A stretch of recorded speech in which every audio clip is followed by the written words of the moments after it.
Welcome to lesson 18. Fill in the blanks.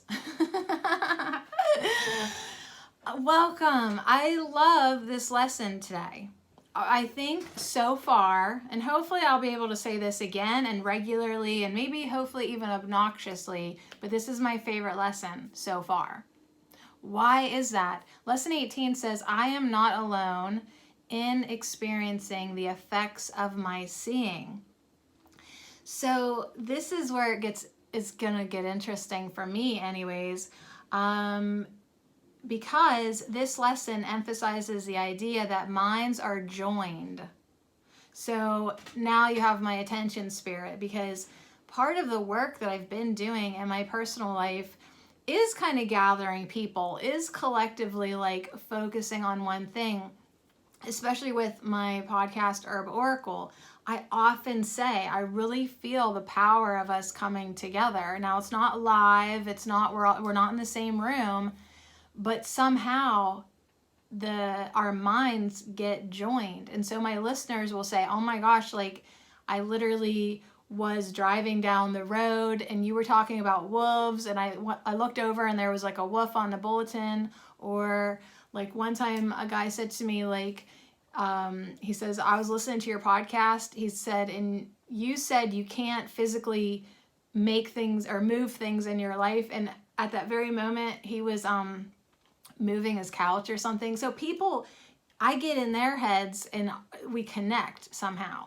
So there's something to minds joining together. There's something to it, because it's like, if you ever like think of somebody and then they call you, or like in a conversation, you know exactly what they're going to say before they say it. Or you kind of like just start to connect more, you know, in the mind. So minds are joined. This interests me, absolutely.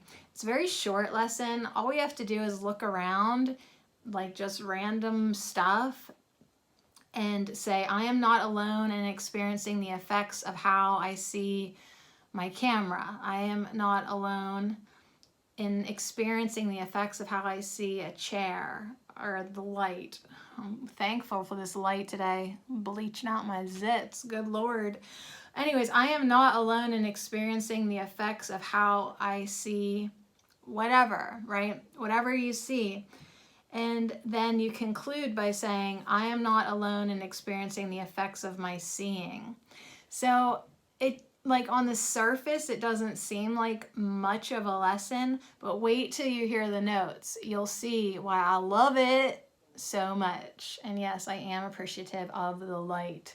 Goodness gracious, the pressures of you seeing me every day. So we got some notes, just a few notes. I love this lesson. Yeah, like I was saying, I love this lesson. And because it seems so practical. Like, just always ask, how am I seeing this? And that's what the Pathways of Light was talking about. Am I seeing this through ego perception or Holy Spirit perception? And yeah, obviously, Holy Spirit is the best choice. For all my dummies listening in, the correct answer is always the Holy Spirit. Because that's what the Holy Spirit does.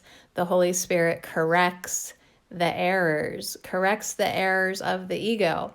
So when you side with the ego and let the ego guide you, the ego is always reinforcing error. But if you side with the Holy Spirit, it will reinforce truth and correct the ego's errors. So you can choose and choose and choose every single thought, every single action. It's like, how am I seeing this?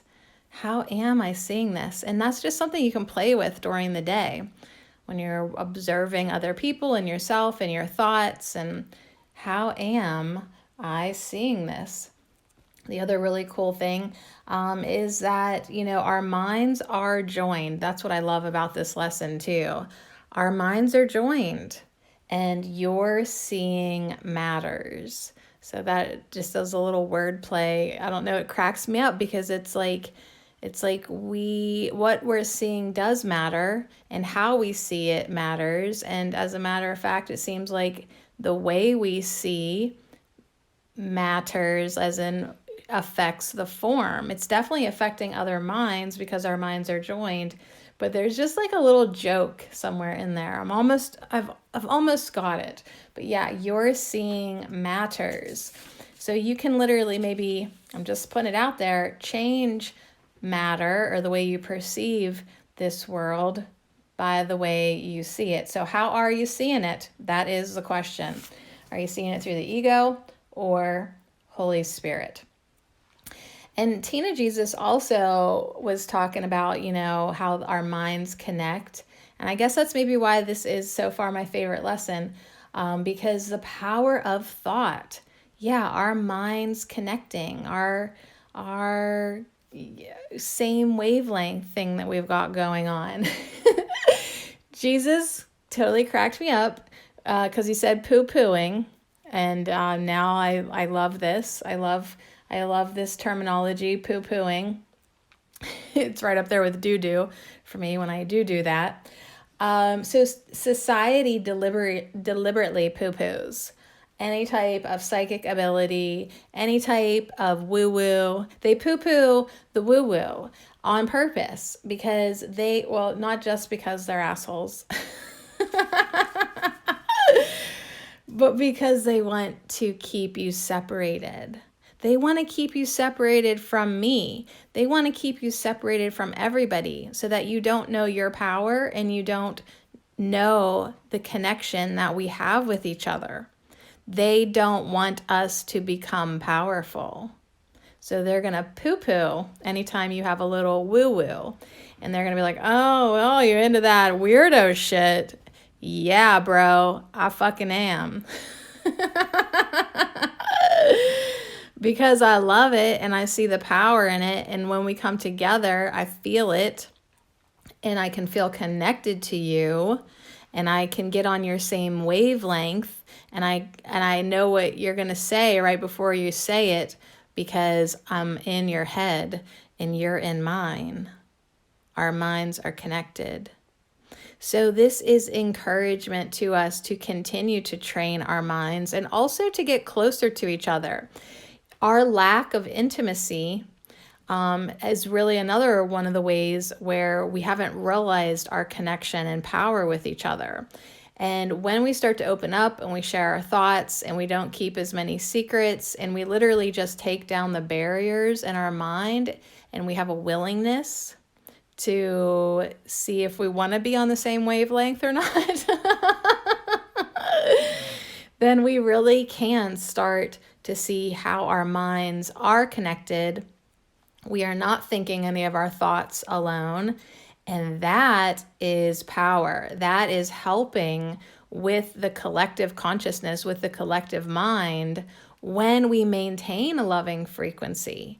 So it's like now that you realize this, well, what kind of minds do you want to connect with?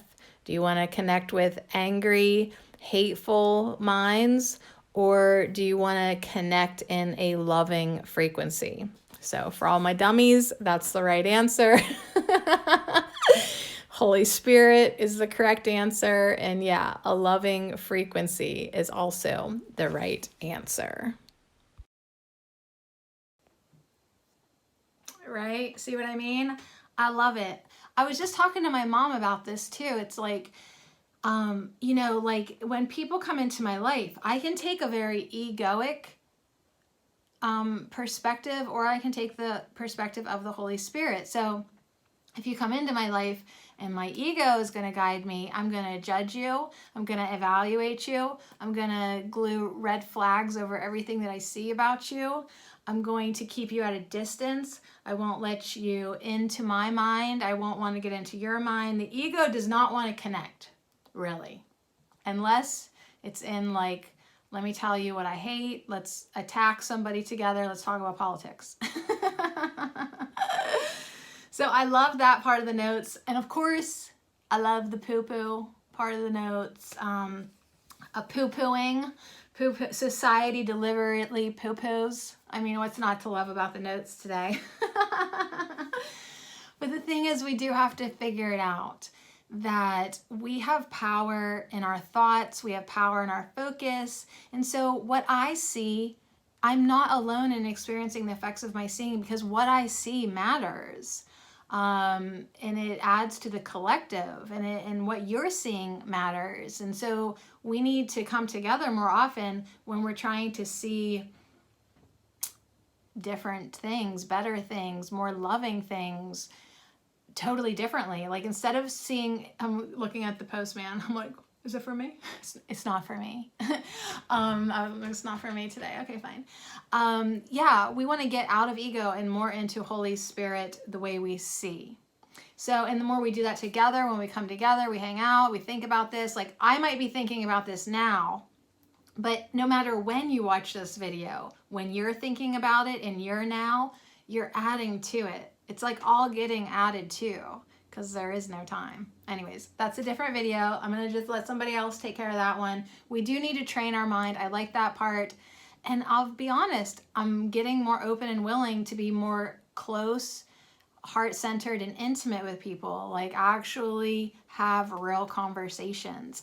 And the Holy Spirit is like fast tracking me quick with that, because even this morning I wrote these notes down, like, get more intimate, get more close, get on the same wavelength. Then I did a podcast that I'm pre-recording for tomorrow, and it was talking about don't live in the shallows, live in the depths, really get deep with people, connect our minds, our real minds together, right? So I set this, that was this morning. My mom visits, who literally comes in and out usually pretty quick. We just have like a little chit chat, nothing real. She stayed, I don't want to say a whole hour, but close to, and we talked very heart to heart the whole time, like extended eye contact was up.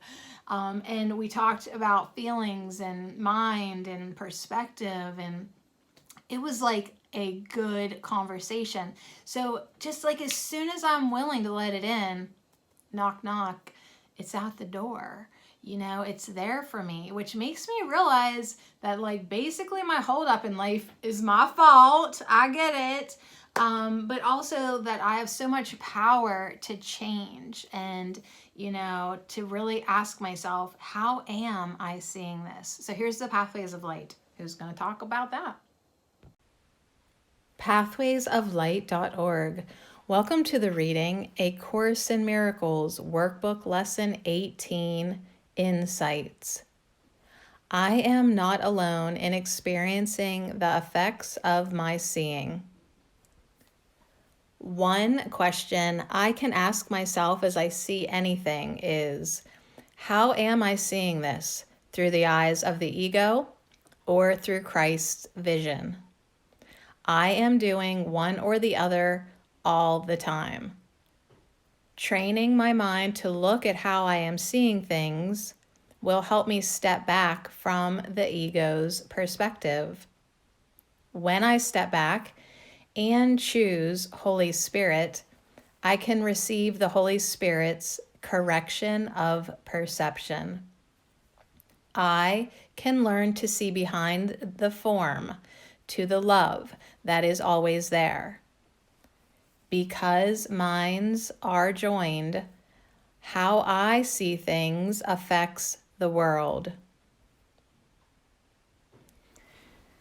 Have you ever been offended by what someone said or did, and then went to your friends and told them your story, hoping they would join you in your upset? It may have seemed comforting to have others agree that you were harmed, yet it really didn't make the pain any less. It simply made it seem more justified and harder to let go. Their joining you in your perception reinforced it. But if just one person did not see it the way you saw it, refused to join in your perception, there is the potential that your perception may change. You may become defensive in your attempt to hold on to your perception, or that person's refusal to join may lead you to open your mind to other possibilities. In every moment, we are either reinforcing the perception of error or reinforcing the perception of truth.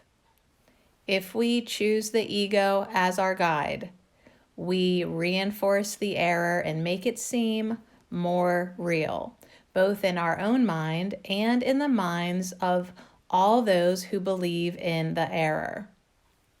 But if we choose the Holy Spirit as our guide and join with His perception, the error is no longer real to us, and it can open many other minds to question the reality of the error.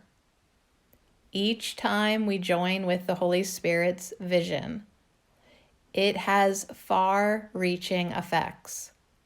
We become part of the solution instead of part of the problem. Those are really the only two options.